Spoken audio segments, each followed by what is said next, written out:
Hello and welcome to sports talk with Rohit. आप सभी का स्वागत है। रॉयल चैलेंजर्स बेंगलुरु ने कल 22 प्लेयर अपनी स्क्वाड में कंप्लीट किए। उन 22 में से कौन वो 11 होंगे, the best of best playing 11 की आज मैं बात करूंगा, स्ट्रॉन्गेस्ट प्लेइंग 11 की बात करूंगा। वीडियो को अंत तक देखिएगा, लाइक कर दे, शेयर कर दे और सब्सक्राइब कर दे चैनल को। चलिए शुरू करते हैं। कप्तान विराट कोहली के साथ फिल साल्ट आपको ओपन करते नजर आएंगे। Virat Kohli 8000 plus runs in IPL, जबरदस्त batsman, greatest of all time. Phil Salt की अगर मैं बात करूं तो फिल साल्ट के पास एबिलिटी है कि वो गेम को ऊपर लेवल तक ले जाए। फाफ डू प्लेसी का सीधा सीधा रिप्लेसमेंट फिल साल्ट है। फिल साल्ट की अगर मैं बात कर लूँ तो केकेआर के साथ पिछली बार खेले थे और पिछली बार नंबर 1 T20 बैटर बने थे और आए थे तो फिल साल्ट 435 रन भी बनाए थे। 180 का स्ट्राइक रेट था पिछले आईपीएल सीजन में। एक प्रॉपर T20 बैट्समैन जो है रॉयल चैलेंजर्स बेंगलोर ने खरीदा है। Opening slot is best, the best opening slot for IPL 2025 by any team. One down की अगर मैं बात कर लूँ, काफ़ी लोग कहेंगे कि भाई रजत पाटीदार को नीचे रखो, लेकिन आप देवदत्त पडिक्कल को खिला लो, आप जैकब बेथेल को खिला लो, एक लेफ्टी आपका बीच में आ जाएगा। लेकिन कहीं ना कहीं इन 22 प्लेयर में मैं जब देखता हूँ तो इन दोनों की जगह पहली प्लेइंग 11 में नहीं बनती। हाँ, लेटर ऑन आईपीएल में चल के और इनको अगर खिला लें तो कोई कहने वाली बात नहीं है। अगर मैं दूसरी और बात करूँ तो नंबर 3 पे मुझे लगता है कि रजत पाटीदार आपको खेलते हुए नजर आएंगे। रजत पाटीदार के बाद अगर मैं देखूँ पिछले सीजन में रजत पाटीदार का जो रिकॉर्ड था स्पिनर्स के खिलाफ, जो ताबड़तोड़ परफॉर्मेंस था, इन्होंने जो है वो पंजाब के खिलाफ 50 मारी थी, इन्होंने दिल्ली कैपिटल्स के साथ 50 मारी थी, केकेआर के खिलाफ 50 मारी थी, 5 50 प्लस स्कोर किए थे और स्पिनर्स के खिलाफ बेल्ट ऑफ परफॉर्मेंस हमेशा से रजत पाटीदार करते आए हैं with strike rate of 185 plus.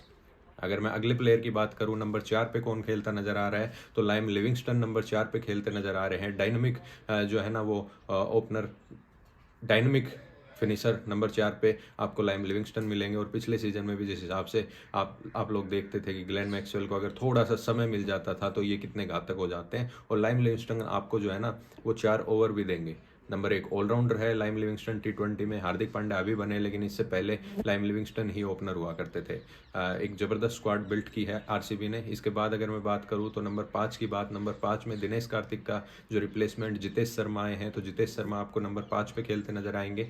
Number 6 की अगर मैं बात करूं तो कुरनाल पांड्या वहां मैं देखता हूं, लेफ्ट हैंडर है कुरनाल पांड्या, लेकिन आप कुरनाल पांड्या को एज ए फ्लोटर भी यूज कर सकते हैं। लेफ्ट हैंडर को अगर बीच में लाना है, अर्ली विकेट्स अगर आपके जाते हैं तो नंबर 3 पे आप कुरनाल पांड्या को भी लेके आ सकते हो। नंबर 4 पे आप एक एक स्थान इनको खिसका दो, रजत पाटीदार नंबर 4 पे आ जाएंगे।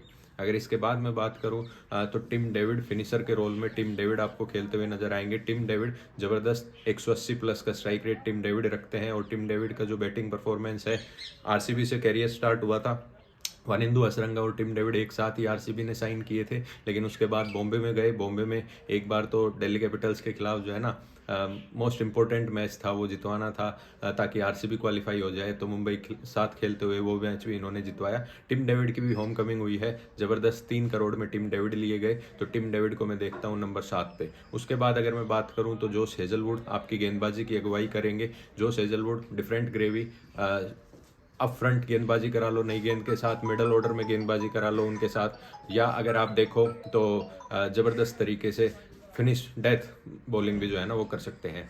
उसके बाद भुवनेश्वर कुमार का नाम आता है, हैंडी विद द बैट है भुवनेश्वर कुमार। भुवनेश्वर कुमार 4 ओवर पक्के हैं और स्विंग गेंदबाज है, जबरदस्त गेंदबाजी कर सकते हैं। अगर मैं कहूँ तो भुवनेश्वर कुमार 4 ओवर आप लाइम लिविंगस्टन से निकलवा सकते हो, 4 ओवर जोश हेजलवुड से निकलवा सकते हो और 4 ही ओवर आप कुरनाल पांड्या से निकलवा सकते हो। यश दयाल आपने रिटेन किए थे तो वो शोर स्टार्टर रहेंगे।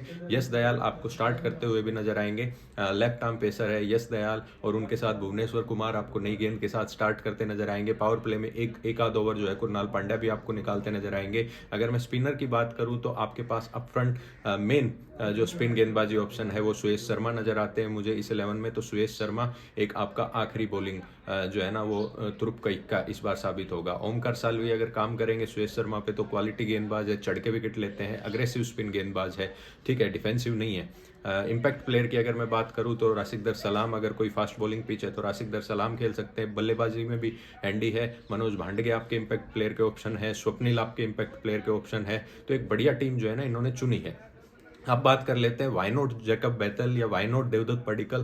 तो देखो, देवदत्त पडिक्कल का T20 में कैरियर पिछले 3 साल से उतना बढ़िया रहा नहीं जो वो as a emerging IPL player बने थे। पिछले जब आरसीबी से डेब्यू किया था उन्होंने तो 450 प्लस स्कोर किए थे और इमर्जिंग प्लेयर भी बने थे उस सीजन में। आईपीएल 2021 के आसपास की बात है शायद।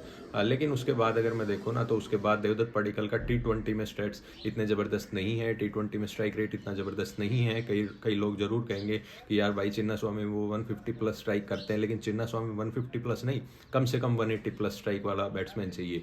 वही जैकब बैतल की बात आती है तो जैकब बैतल, आप खुद बताइएगा क्या इन 4 ओवरसीज प्लेयर्स से बेटर जैकब बैतल है तो आप टीम में ले लीजिएगा। फिल साल्ट ओपन करेंगे, लाइम लिविंगस्टन 2, जोश हेजलवुड गेंदबाजी में 3 और टिम डेविड फिनिशिंग एक्ट में 4। तो ये 4 बंदे तो हैं, तो इनसे बेहतर थोड़ी जैकब बैतल है। तो इस वजह से जैकब बैतल की भी जो है ना जगह नहीं बन रही।